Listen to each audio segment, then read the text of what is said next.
What do you mean restart Hearthstone to continue? Big packs now, listen up. My Hearthstone crashed also, I guess. So let me just go ahead and get Hearthstone back on here. The heater, not like this. Well, we're just smoothly transitioning into a pack opening situation. Packs. Everything is on fire. Eyes closed, head first, can't lose. Decks out. That happens when the server hiccups. Oh, we got hiccuped. About to fit gonna be some really sweet cards. Kyle Lot, I feel like the game really let you down on this one. It's because I'm in the office today. The game just crashed, the feng shui. I'm pretty sure Mercury is in retrograde in the sign of the hunter or something like that. The cosmic radiation is not aligned as it is supposed to be. Plus, Kyle Lot, 4 of those packs were ladder packs. Ladder rewards from last ladder season. They're like asynchronous. They're not when they're supposed to be. They're not where they're supposed to be in time, relativistically speaking. That's a great point, Shifty. You don't want to store your luck at the office. You want to keep that at home, for sure. Sturgill Simpson's Mercury in Retrograde is a pretty sweet song. I haven't heard that one. I'm not familiar with that one. I will say, Don Combat, I recently heard a song that seems potentially within your wheelhouse as well. Got a really funky beat I think you would dig. I do dig funky beats. I still haven't figured out exactly what a drum stream would look like. I now have the mechanical capability to plug my drums into the computer and play them, but I'm not really sure what the point would be. I'm not really sure what the entertainment value would be. And the one thing I have not figured out how to do is if an over-the-internet jam session is possible. Because it seems like there would be too much delay. I don't know, for anyone who's ever played a rhythm game on their television, Guitar Hero, Rock Band, anything like that, even like milliseconds of delay makes the game unplayable. Oh, Hippiser? Do I pronounce the 4? Anyway, thank you so much for the follow. Great to have you. Thanks so much for coming by. Hippiser. Hippiser. Hip. Definitely hip. Swag. No doubt. What was the song you mentioned? Oh, Shaking Off the Rust. You might have heard me. I was probably humming it in previous games. And I get up. It's a little grimy. It's got a grimy vibe to it. I really like it. How silly would it be to do a rock band stream with 3 other folks? That would be freaking incredible. That would be incredible. But yeah, how would it work? How on earth? How could I get that to work? Rock Band remains just one of my favorite games of all time. Oh, Lucky Boy, thank you so much. Thanks for the follow. Great to have you. Hope you're having a good morning. How would one do it remotely? Is that song by the Blue Stones? That's a great question. Yes, by the Blue Stones. Yes, absolutely. Listen to it now. Oh, great. I'm glad you like it. I interviewed them a year ago today, funnily enough. Oh, nice. I'm not real familiar with the Blue Stones, but that song, Shaking Off the Rust, I really like. I like that song a lot. Good luck. See you in Legend if you change your mind. Tag. Hey, thank you so much. Hip is 4. Yeah, good luck to you as well. I have never made it to Legend because I get to like Diamond 5 or 5 on the old system, and then I just stop there.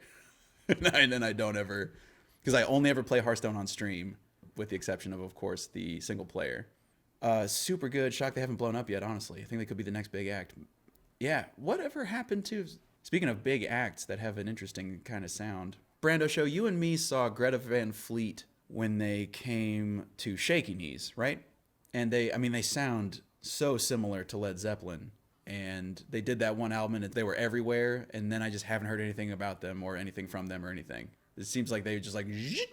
And I don't know what happened. Yeah, we did. Okay, yeah. Just making sure that was the right... Because I think I've been to Shaky Knees twice. I think I've been to 2 Shaky Knees at this point. It's tough. I've been to a lot of festivals. I've been to some festivals. I absolutely can't claim that I've been to a lot of festivals. But I've been to some festivals. And only one of them turned into a massive human rights violation. They're supposed to be dropping an album later this year. Oh, okay. Van Fleet. Okay. So they're not done. For a second, I thought they were just like, yep, we did it. And then they all went their separate ways or something like that. Which festival was that? The very last time that they threw Tomorrow World in the southeastern United States. The event was fine. It was the end of it. And it was a post-apocalypse scenario that I survived, but it was a post-apocalypse scenario so grisly that they decided never to do it again. They decided they were just not going to try that again. They shut down. So it was Saturday night. It was a 3-day festival, Friday, Saturday, Sunday. Saturday night went so badly they didn't let anyone back on the premises for Sunday, because you could either stay on, it was one of those where you could camp if you wanted to, but you could stay off site if you wanted to, or whatever you wanted to do. Only the people who were on site were allowed to participate in Sunday. Everyone who was staying off site was not allowed back on. Was not allowed back on the premises as part of damage control. You were there? Yeah, I was there. Oh man, I got a couple of, I don't have pictures of the just Walking Dead.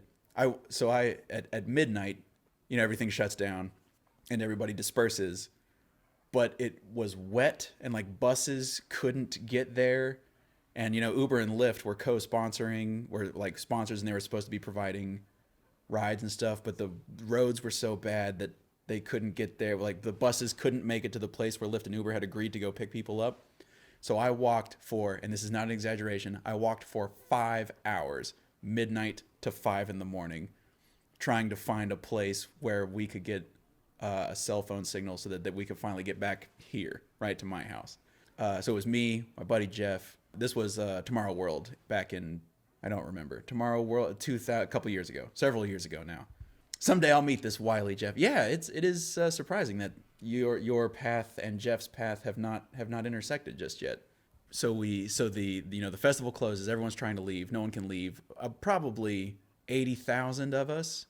Probably somewhere in the 50 to 80,000 range. Don't quote me on those numbers, but a lot. There's the part of me that wants to really go in is saying like, no, it was like 120,000. I don't think it was that many people, but it was tens of thousands trying to leave. And so we all just start shambling, and then people would just gas out, fall off, and just land in the ditch on the side of the path we were walking on. People, butterfly wings, body paint.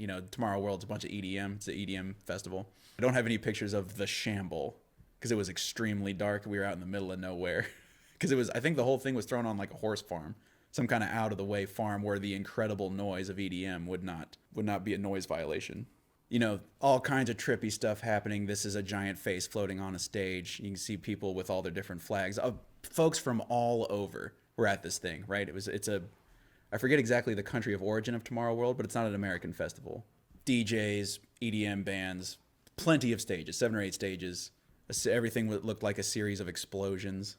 Right, like it's like a second later, giant explosion, and then the face coming up and stuff. I survived, which doesn't mean I will definitely survive the post-apocalypse. No, but I have a little bit of experience trudging. Those of us who made it to the very end, not very many, probably 100 that I saw, we're all trying to get cars, and then of course Ubers are coming there trying to find people, and we finally just saw an Uber driver who looked lost. We couldn't figure out if we had a driver connected or not, so we just jumped in his car. We're like, hey, we're trying to get an Uber, drive away, and then we will call for one, and you can have it, and then we'll be good to go. And the guy was like, okay. And that's how we escaped. There was no way we would be able to get back on Sunday because they just issued an alert, like no one's coming back on Sunday. If you didn't camp on site, you don't get to come back. I think the person closing the entire festival was David Guetta. And so his audience was only folks who had chosen to camp. None of us could get back on. Yeah. And since then, I don't think they've brought Tomorrow World back to the United States, but they certainly haven't to the Southeast. That was a major flap